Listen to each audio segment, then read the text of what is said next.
Wow, the absolutely sensational and the very, very amazingly talented Jaden Maskey is my new guest on VJ's playlist. Hi, Jaden. How are you?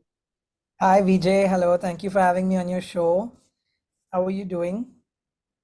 Very well. And it means so much to me, just like your EP, that you have sat down to give this exclusive interview to me as we speak about your amazing EP right now.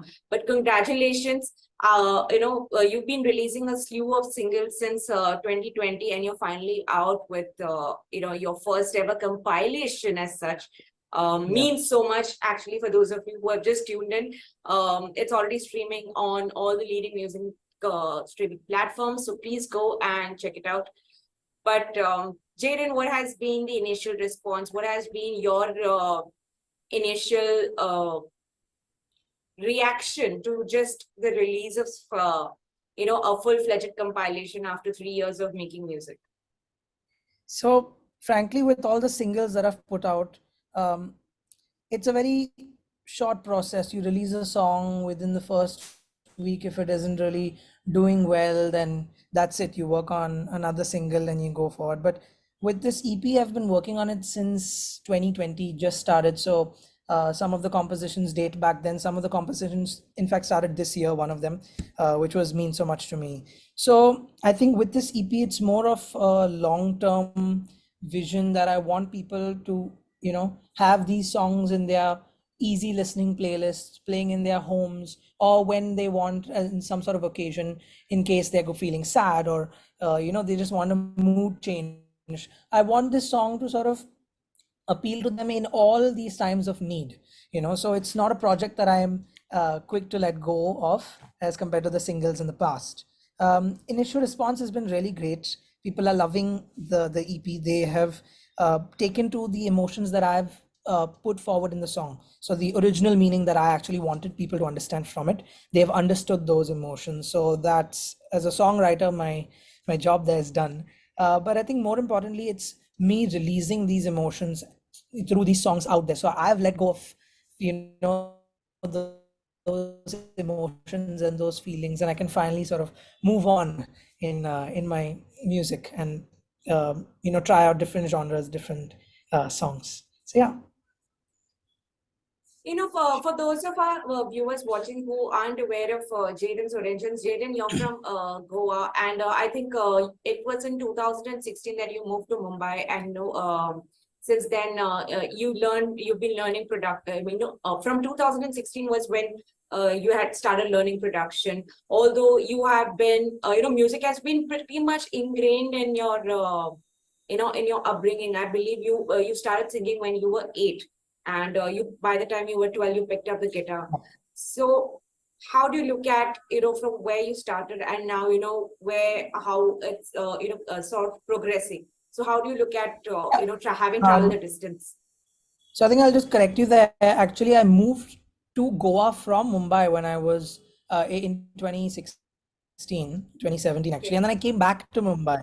So born in Mumbai, then went to Goa for about 5 years, and then I've come back now. So back to the roots basically.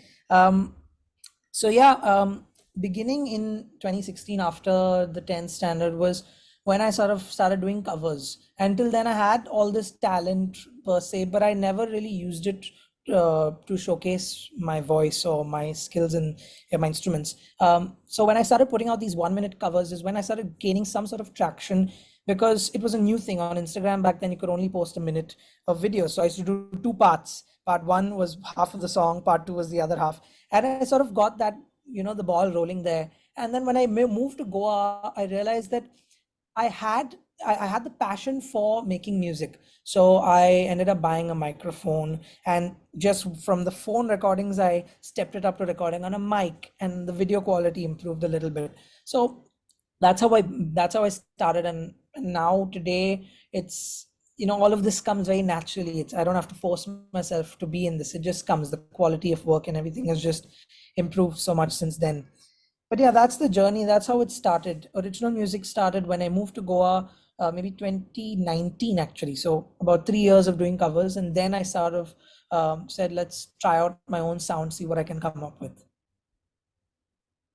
And of course, Yeah. I think you began your professional journey with Not My Mistake right in the middle of the pandemic. I think the first time I discovered your music was one of my journal friends, also who is a very passionate follower of independent music. She suggested that BJ, you should definitely listen to Jaden Maskey, because I think the way he writes and the kind of just the way he designs his music is something that you would relate to. And since then, I have been listening to your music. Uh, so, firstly, thank you for the good music that you Wow. make, Jaden. But secondly, I also Of just want to course. add. Most welcome.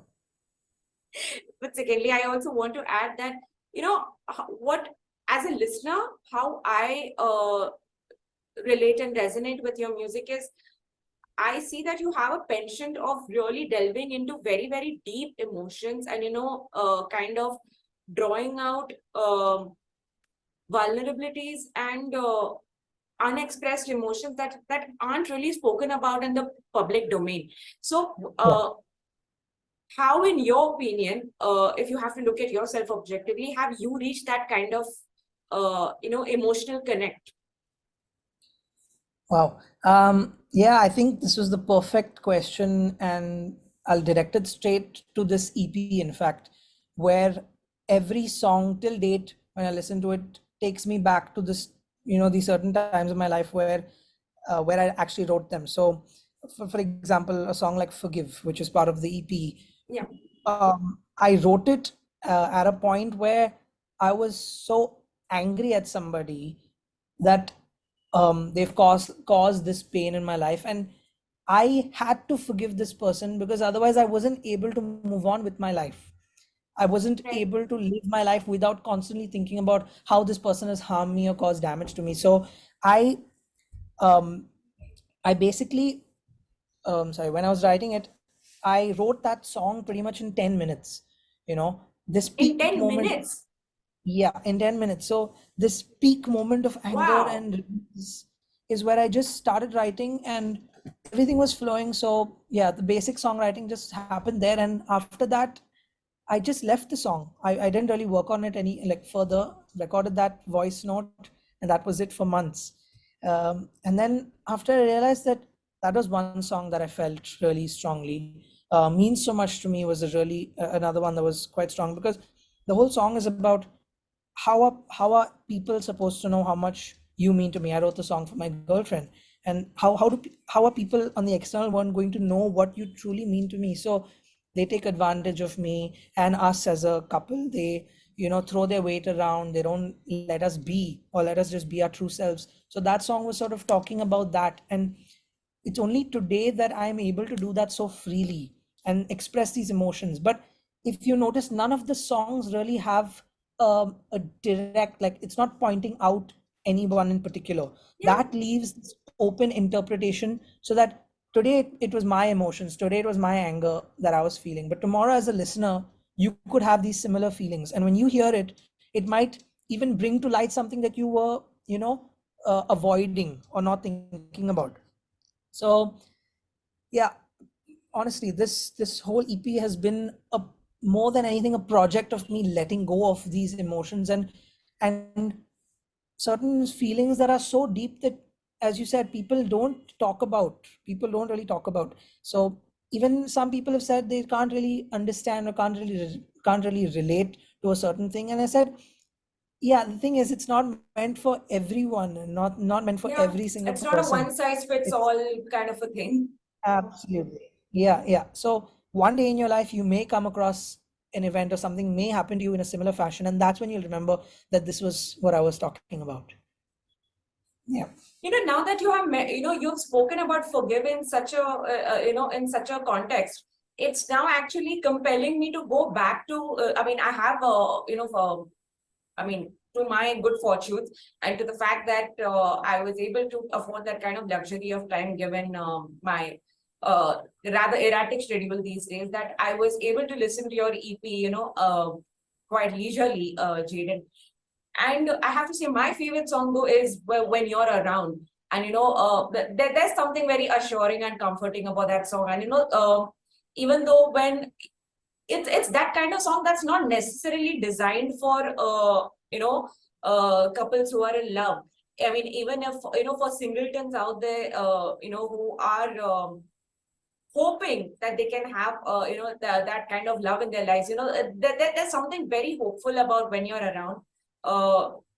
And like I said, it's not something that necessarily has to be looked at or viewed at, just from a gaze of romance. It could also very well be applicable for those who we are fortunate enough to have around us. Do you agree? Yeah, absolutely. So when I was writing the song, it was for my girlfriend once again, where it was this long distance relationship that we had for about 6, 7 years. And each time that we met each other, I felt these emotions and these feelings, and I put it into a love song. But all these months that I've been performing it at my shows that I do, I have realized that people's interpretations don't have to be with love. It could be a long lost friend. It could be someone that you haven't seen in years. It could be you've moved abroad to study and you miss your parents, or whatever the interpretation. Something about these feelings that you feel, but not necessarily all the time. It comes in waves. So I think when you're on, also, I think generally the whole EP is based on or up to self interpretation, and it's relatable and makes sense in each of the ways you know Right. so I think, yeah, you're right. With when you're around, it's quite based on, it's not really love as per se, it's whatever you really want it to be you know Yeah, I think it's just based on the fact that, somebody's presence, it can be anyone, but someone who wishes well for you, someone who genuinely cares about you. It's just the comforting presence that makes all the difference sometimes. Yeah, absolutely. Jaden, because at the start of the interview, you mentioned that, how you are a lad who was born in Mumbai and then you moved to Goa for a few years, and, now that you're back to the Bay. Uh, I see that a lot of musicians right now, especially the ones who are based in Mumbai, or, who do operate from Mumbai, once in a while they do want to, just get away from the concrete confines of the city, and just move to a place where there's a sense of quietude, a sense of, you know, uh, where they can actually cut out the noise. They don't have to be surrounded by all the everyday hustle and bustle of the city life. Yeah. So, as someone who discovered his penchant for songwriting and his penchant for making music because you moved to the beach state, did you see? Is there actually a considerable difference between making music or wanting to write music between two different cities? What's your opinion on this? So it's funny you say that, because generally right now all the songs that I've been working on, especially for this EP, besides Tonight, they were kind of conceptualized in Goa a couple of months ago, and they have now been worked on in Mumbai in my little home studio that Right. I've set up to do. I think being in Goa lets you free of competition as such. You Yeah. don't really it's not like you want attention per se, but you want to be free, where you're not judged on, okay, this person's doing this show, this person's writing this song in this studio at this time. You're more just doing your thing. You're like, okay, I have the time. And the thing, what I've noticed is really, between Mumbai and Goa, in Goa, it feels like you have way more than 24 hours in a day. Whereas in Yeah. Mumbai, you can't catch a break. Like before you know it, the day is over and you're going to sleep and you're ready for the Yes. next day.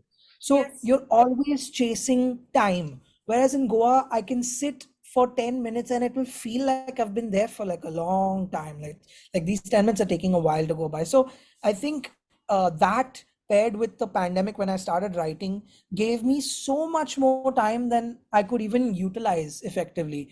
That the songwriting bug just had to creep up and like step in, and that's when I actually started. But you're very right. In Mumbai, I feel like when I start a project, I end up finishing it very, very quickly. In Goa, I Yeah. used to take my time with it. I used to be on a project for about 2 to 3 months before it ever saw the light of day. Here, it's within 15 days, within 20 days, I'm kind of working on a song and I'm finished with the song. So, yeah, I think that songwriting thing, people need to get away once in a while to be in that day which has more than 24 hours, to sort of really work on themselves and do what they love.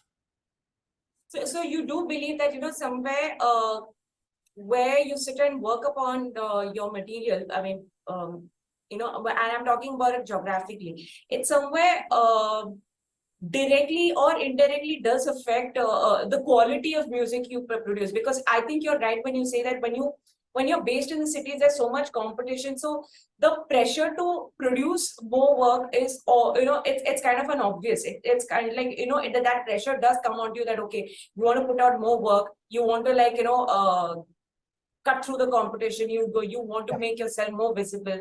And I think when you get away from all that and you locate to another location where it's completely oblivious of all the noise, then I think it gives you a chance to truly discover who you are as an artist. So I think somewhere that helps in at least bringing out the distinctive identity of yourself as a musician. Is that fair? Absolutely.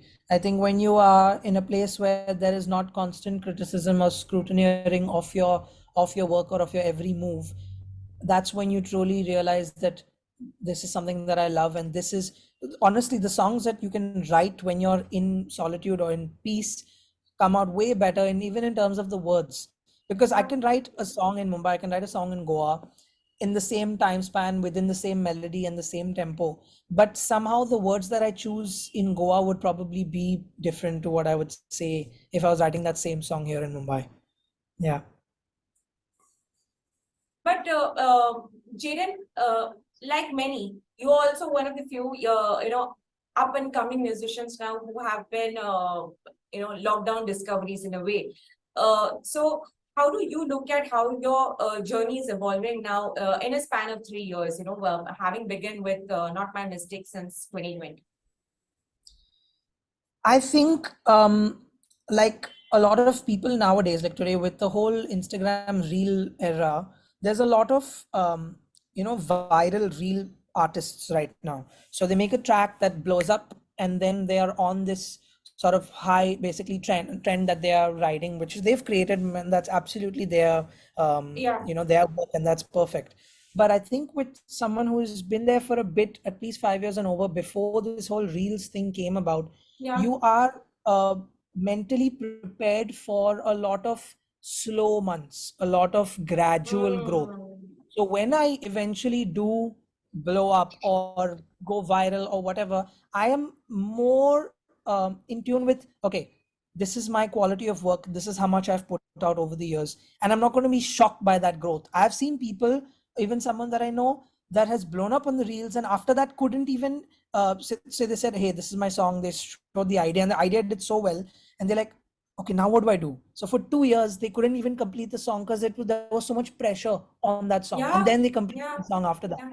So if you've been doing it for a couple of years and you know that, okay, this month I only had this much, and now I've already started working on the next song and the next song, when you do blow up eventually, you will know how to contain that. So I think with me it's kind of that scheme where I've been putting out work, it has got attention, it's had its maturity stage and it's back down now.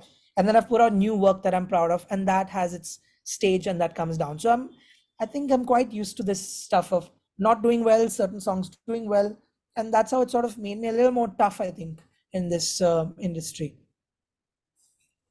Do you think that sort of comes from Jaden, from an amount of self-awareness where you are, you know, because as a generation we are constantly told about so many things. We are faced with situations that routinely humble us. So somewhere you think that the fact that our expectations are sort of kept in check. They're sort of toned down. Do you think somewhere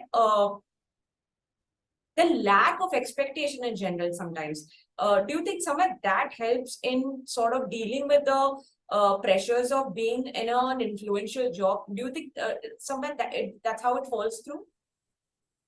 Yeah, I think when creating something is when you need to decide what your intention of the project is. So if when I made the EP, my intention was not to really get numbers as such. Yeah, It was release these emotions, put this into music, and let people go through what you went through for however many months in your life. Now, if I was coming up with a song that I said, okay, this song I wanted to be a club song, or I wanted to be a dance song where people are dancing to this track, and I wanted to grow commercially, accordingly, I would spend a lot more time into marketing the song, into doing music videos, into do dancing videos, into sending it to influencers, etc. I wouldn't spend as much time doing, these 100 vocal harmonies in the back pan to a certain place where people can only experience or do all of this with headphones. I wouldn't focus on half those things, and I think then songs would probably take 15 days to even come out.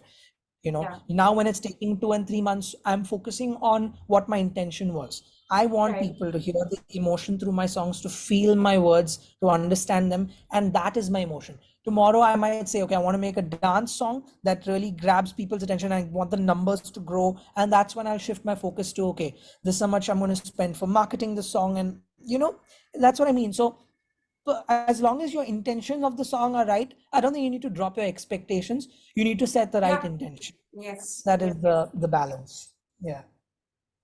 I think you said that absolutely perfectly, and I'm so glad that you and I are able to have this conversation because while I speak to you right now, which actually is our first ever interaction till date. I mean, we've just about connected.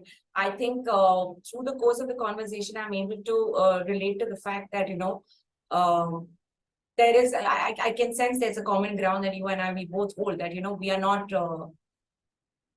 we are not chasing numbers for sure. We are not chasing these demographics because these are very subjective. I mean, they are there today, they are not there tomorrow.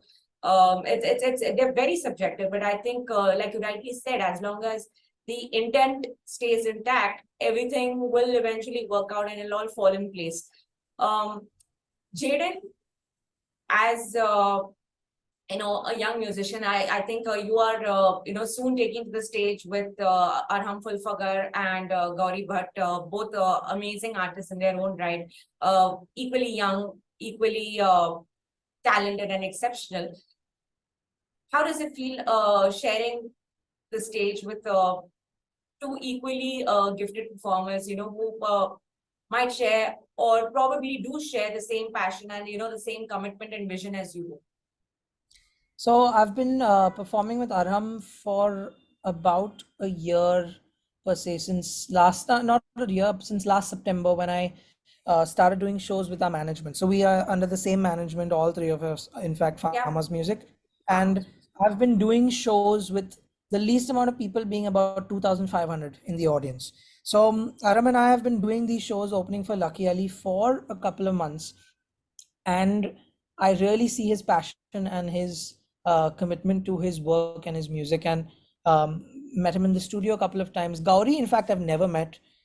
She was Okay. yeah, so recently got signed Farmhouse, maybe about a month or so back. So I'll be meeting her for the first time when it's our show, and we're actually doing something together. Also, we're doing, I think, one song or something at during her set. So yeah, I definitely see it. We hang out a lot, Arham and I, backstage, when we are on these shows, doing different kinds of stuff like Zoma Land or the Swiggy festivals, and you definitely see that there is a person, and it feels really good because everyone shares that similar mind space where you are there to give your best, to perform your best, and to really get the crowd going. So we really enjoy what we're doing. So I think that's great. And on the first, when we do that show, it's going to be the first time where it's a very intimate crowd, a very intimate audience, maybe about 100 people, 150 people, as compared to 2,000 and 7,000 and 8,000 that we usually perform at. So the way that we perform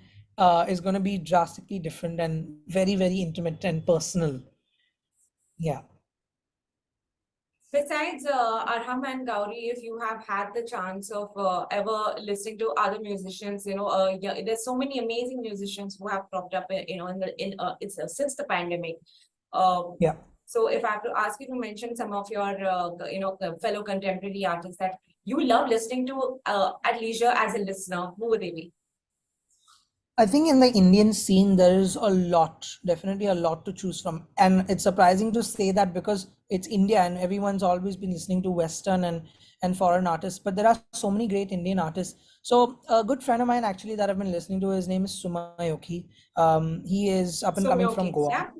yeah? Yep. Yes, So yes. we've done a couple of songs together when I was in Goa, and he's really killing it. And it's a different vibe to what I listen to on a general base. It's really drastically different, but love his work. Anuv Jain is great. I've met him once at, I think it was Zomaland or the Swiggy Festival. I've heard his music as well. And even though I'm not yet, no one's heard me doing Hindi originals, I really like listening to his music as well. This is from the indie scene. Yep.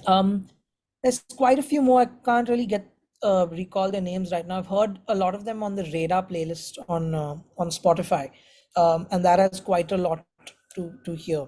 And they are definitely putting out original stuff that is capturing the world as a whole. So I think that's a really great. And also, yes, I forgot to tell you.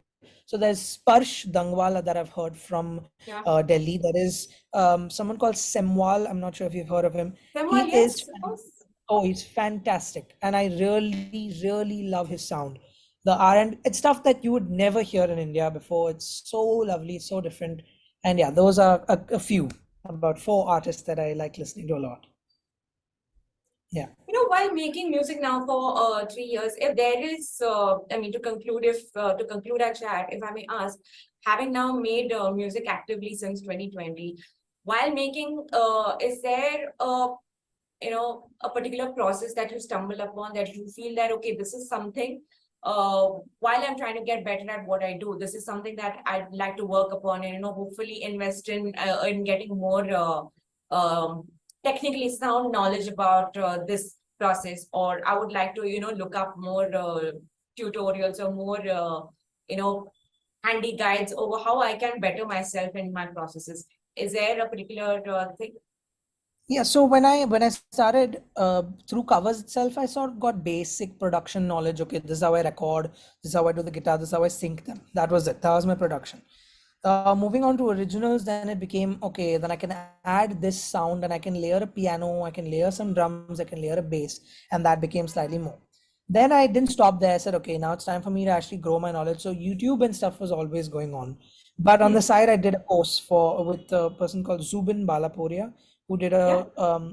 yeah, so he did background scores. So I learned how to score films and do background scores from him, which is not music. I mean, which is not like pop music or like songs that you hear Yeah. on Spotify, but it's background score. So it sort of enhanced my knowledge there. And then I said, let me not stop there. And then I did this course that Charlie Puth had on pop writing and songwriting. So I did that, and that got me even more into this production. So I think today I've reached a level where I am pretty well versed with everything that I need to do. So I don't reach a point where I want to do something and I don't know how to do it in terms of production, but I am learning every single day. Now, today I might feel like this is how I should do something, and tomorrow I meet a couple of artists or a couple of producers that say, oh, I've done this way and I've done it this way and it sounds better, you could try this, and I try that, and sometimes that sticks and I use that. So I think today I've reached a place where I can say, okay, I'm comfortable producing music and I will not really face any issues as such producing. But I think learning is a constant process, whether it's trying something out and sticking with it, or learning something altogether which is brand new. I think it's a constant process, and I enjoy doing it, and I really enjoy producing. So yeah, keep learning. That's what I'm going to do. Can't wait for all the amazing music that you have in store for us. Jaden Maskey, thank you so much for talking to me on VJ's playlist. And I am so glad that this chat happened. And I wish you all the very best for all the wonderful music that you're going to bring us in future and thereon. Thank you so much. Thank you very much, Vijay. Thank you for having me once again. Lovely chat. Lovely, lovely chat.